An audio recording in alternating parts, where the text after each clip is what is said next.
That page, that damn diary, y'all, I kid y'all not. That diary opened to the very page that I needed to see. What's good, YouTube? It's your favorite Afro-Caribbean girl, Keela Elise. Welcome back to my channel. Today is gonna be get ready with me, like a little slight get ready with me for the day. And I'm going to tell y'all the story of my worst roommate because I did a poll on Instagram. That's what y'all said y'all wanted to hear. And so that's what I'm going to give y'all. So without further ado, we're going to be doing face polish and we're going to talk about my worst roommate experience. All right, y'all. So it pretty much all started when I moved in my freshman year. I went to UNC. Anyone who knows, Hojo, Hinton James, that's where I stayed at. I moved in, you know, my roommate, she was cool or whatever, and we started talking. It was straight for a minute. It wasn't bad at all. But then I just noticed that she, like, started acting mad weird and, like, standoffish. I just noticed the shift, so I was like, so what's up? Like, you know, did you have an issue that you wanted to address with me or whatever? Because, you know, I'm just the type of person that if there's something that you want to talk to me about, or if there's something I want to talk to you about, I'm gonna at least like tell you what's up at some point. You know what I'm saying? So that was just a bit weird. I was just kind of like wondering what the issue was. Let me back up actually. So anyone who's remotely familiar with college life knows that like when you have a roommate on campus, there's usually something called a roommate agreement that has to be done. And so, you know, we sit down with the RA or whatever, and we start going through the questions that were on the questionnaire or whatever. I had a TV and my roommate was like, oh, well, we're going to call her Lila. My roommate was like, oh, well, I don't like TV noise. So like if you could just Bluetooth your TV, that would be great. I'm like, okay, would I have to pay for that? And they were like, yeah, probably. And I'm just kind of looking like, well, I don't feel like I should have to pay for something for your own comfort. I'll be mindful of the TV or whatever. Cool. But see, the funny thing is, as the year went on, I noticed that like every time she wanted to watch something on the TV, or like every time she wanted to watch a game, she would always be like, oh, can I watch your TV? And I mean, like, I would say yeah, because I mean, as long as I wasn't watching nothing at the same time, I was just like, yeah, it's cool. Because I'm just not one of those people who is just gonna be a bitch and say no for no's sake. So it didn't really matter to me. So we continue on. And like I said before, she started acting kind of funny or whatever. So my instinct was to like check and make sure like it was okay. I was like, yo, like, are you good? Is there anything that you wanted to tell me or whatever? And she's like, oh, you know, I don't know how used to you are with living in close proximity with people. It seems like you don't know like how to live in close proximity with people. Mind you, y'all, before I even continue the story, I have to bring to light that my mom runs an AFL home, and that involves taking people in that you don't know. So if there's anybody who knows how to live with people, especially people that you don't know, it's me. I said, okay, so how so? And she was like, early morning phone calls, late night phone calls, like sometimes the TV really bothers me. I'm like, well, the TV situation, you kind of already knew that there was not anything that we could do about that. But sometimes I'd have my friend come and we would watch our show, but I would always let her know, like, hey, you know, we're gonna be here watching such and such today at this time to let you know out of common courtesy, you know what I'm saying? And so that was that. She was like, oh yeah, early morning phone calls, late night phone calls, you know, our schedules kind of clash sometimes. And I'm like, okay, well, a lot of these factors are uncontrollable. Like I can't control when somebody calls me. However, I had a system when it came to the phone. My system was, if you were in the room first and I came in and I happened to be on the phone, because I mean, I had friends that my parents, I had a boyfriend at the time. And so like there would be a lot of time where I would just be on the phone. But say if she was in the room first and I happened to have come in and I was on the phone, I would always step out. Like I would make a point to be like, all right, well, since she was here first, I'm gonna go somewhere else while I finish this call. But if I was there first and you come in and you decide that you want to do XYZ, like, I'm not about to leave. Like, I just don't really feel like that's fair. So I was just like, well, I feel like my system is good enough, because at the end of the day, this is also my living quarters as well. So you're not just going to sit here and decide how this whole thing is going to run. Like, so I'm not just going to let you do whatever and just stifle everything that I got going on that I want to do because you're uncomfortable. Like, the fuck, we got to make compromises or something. And so when we had the conversation about my early morning phone calls, da da da da, and she was listing off all the reasons as to why, like, she did not enjoy, like, living with me or whatever, I was like, well, I mean, if there's really something that's bothering you, like, for real, just tell me what it is, and, like, I'll try to accommodate you. You feel me? Because at the end of the day, we got the whole year to go, so we might as well start finding a way to work with each other. And so she was like, well, it's so often, and I don't want to feel like I'm being like your mom. Like, I don't want to bother you that much because it's just so often that I just don't feel like I want to keep up with that. I'm like, okay, well, I mean, at the end of the day, that's fine with me, but just know, ain't nothing gonna change unless I'm actually aware of it. And so that's when we had the understanding of where we really stood, you feel me? And I was fine either way because I had everything I needed. Like, but yeah, so that was that. We kind of weren't really that cool from that point on. I mean, not that I had anything against her. I didn't have anything against her. We just weren't really like buddy like that anymore or whatever. So it got to the point where it was just so like taxing to live there. Like, that shit really does drain your energy when you have somebody that's just like so like shady and whatnot. So I started going home every weekend because Chapel Hill to Durham is not that far. It's like right down the street. Yeah, so long story short, I started going home on the weekends because I just didn't feel like having to deal with that energy coming from her. I noticed that when I would go, and mind you, this is the same chick that said, oh, I don't really watch TV. I don't really like TV noise. I had a very meticulous way of leaving my belongings when I was in college, especially when I was living with people and I knew that I had people that were in the same vicinity. I put my things back in a particular way, so this way I would know when I come back if it was messed with or not. So one weekend I left and I came back and I noticed that my waffle chair that I had sitting in front of my TV, I would always put it with the legs folding up. It was turned down the other way with the legs facing down. And my remote, which is usually in the middle of the nightstand, is now over here off to the side crooked. So I'm like, okay, maybe, I'm gonna give her the benefit of the doubt, because I knew what I was thinking in my head, you feel me? I didn't want to pin that kind of thing on her, not really knowing all the facts, you know what I'm saying? So I think that she watching my TV without my knowledge and sitting in my chair and using my shit when I'm not around. So whether or not it was true, so I came back and I decided to do a little experiment. I took a picture, the room, how I left it before I left. And when I came back, same thing. So I was like, okay. Now I know that it's definitely something going on. Definitely something going on. Like with her, she using my stuff while I'm gone. So I'm like, all right, we've kind of established a distance or whatnot. And even when you ask me to use my TV, I always say yes. So I'm like, I don't know why you feel like on the weekends that you can just sit in my chair and then the fact is you can see the TV from her bed. So I'm like, I don't even know why you feel the need to be sitting all in my chair and whatnot. So that was that. It was Easter weekend that year. We come back to Chapel Hill Easter weekend. It was me, my sister cousin, Bobo, shout out to her, my great auntie Matilda. So we go and we're at Steinmart shopping, for last minute Easter stuff, last minute Easter additions to add to our outfit or whatever. Cool.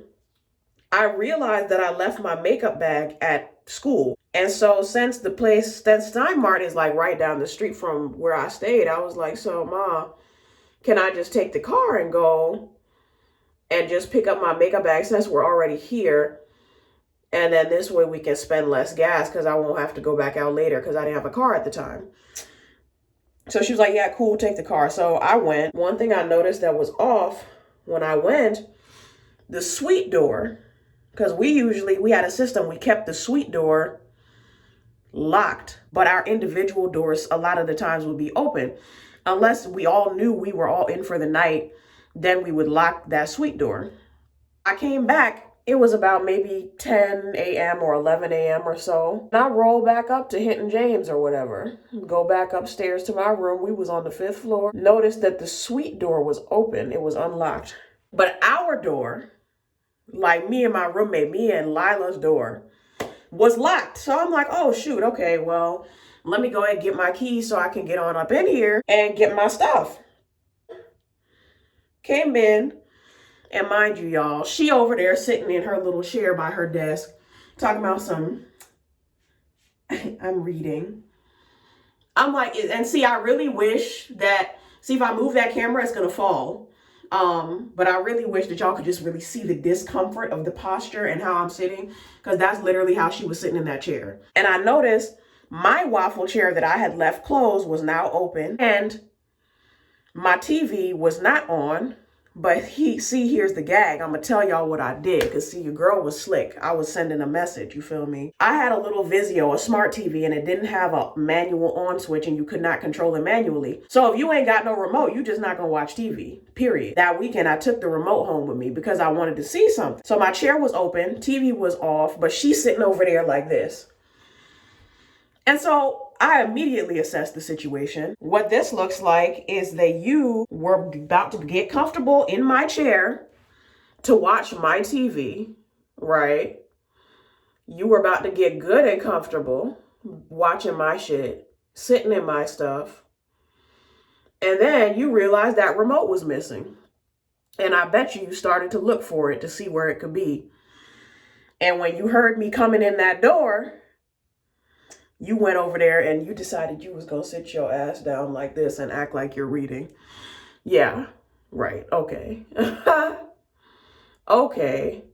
It was obvious what was going on, so I didn't really need to look no further. When I came back that Sunday evening, I waited until she was looking at me, and we were in the room, and I took the remote out of my bag and I put it back on the stand. And since then, my stuff was never out of place again. I already, that's how you have a conversation without really having a conversation. And sometimes you don't need to have a verbal conversation. The nonverbal is just fine. Just fine. So that's how that ended. And here's another tidbit to the story. I joined the iPhone family my freshman year of college because my boyfriend at the time, he had an iPhone, and there was this app on there called Photomath, and he was helping me with my college algebra homework. He was basically, you would take a picture of it and it would solve the problem. It would show you all the steps and whatnot, and you could use that like to help you with your homework or whatever. So he was helping me because I was struggling. I don't know what we were doing. College algebra was a whole different beast. So he was helping me, and he had this app, and at the time, it was only available for iPhone, and I had a Galaxy S3, I think, at the time. It's crazy to think how long ago that was, but yeah, I had a Galaxy S3, and so I had told my mom, she was like, oh, well, I want you to have that app. Shoot, I'm gonna take it, and I'm gonna run with it. So she was like, well, I'll give you the money to get the phone tomorrow. I was like, what? I said, wait a minute, see, I knew that you wanted me to have this app, but I didn't know that you were going to be doing all of that. You said you're going to do what? I said, okay, I'm getting the iPhone 6 Plus because that's what was new at the time. I was happy, and I'm not going to lie. When I saw that text, I screamed. I was like, oh my God, yes! Oh, I was so happy. And I forgot that she was there because the way our room was set up, my bed was like this, and it was lofted, and her bed was down on the ground, but it was like this, and then her nightstand was here. So I'm sitting this way. I was not paying attention to her. And so she was just like, oh, well, what are you so excited about? And I was like, shit, my mom said that she is going to get me the iPhone because she wants me to have the photo math app. And mind you, I literally did not think anything of this. Like, I did not care. I was just like, okay, shoot, I'm getting a new phone, so I'm happy. That Galaxy was acting like it was finna give out on me, and I did not have time for that. And she was like, oh, that's a violation of the honor code, and it's not fair that you get to do that, and other people are actually earning their grades. I said, and see, the thing is, this literally, you would have thought that that would have had some kind of effect or whatever, but like literally when I tell y'all, I just chuckled because it was really just funny to me. And I think that that pissed her off even more because I didn't care. And so I'm just like, all right, shit, I'm getting a new phone. I'm happy. I'm just living my life and I'm about to go on about my business. I don't have time for this girl. The next morning, most mornings, she had earlier classes than I did on most days of the week. And so a lot of the time, sometimes when I would wake up, she would already be gone, which was cool. I was getting out my bed. And like I said, the way our room was set up, I had to swing my leg to get off of my loft bed to my ladder over her nightstand. She had a pile of books on her nightstand, and I knocked some books down as I was getting out of my bed because the books were like up higher than normal. I go pick up her stuff because of course I'm not gonna leave the girl's stuff on the floor. And mind you, there was one book, and I'm telling y'all to this day, y'all, this is God. This right here was God. What I'm about to tell y'all is it was God. It was somebody, one of my dead relatives, somebody looking out for me.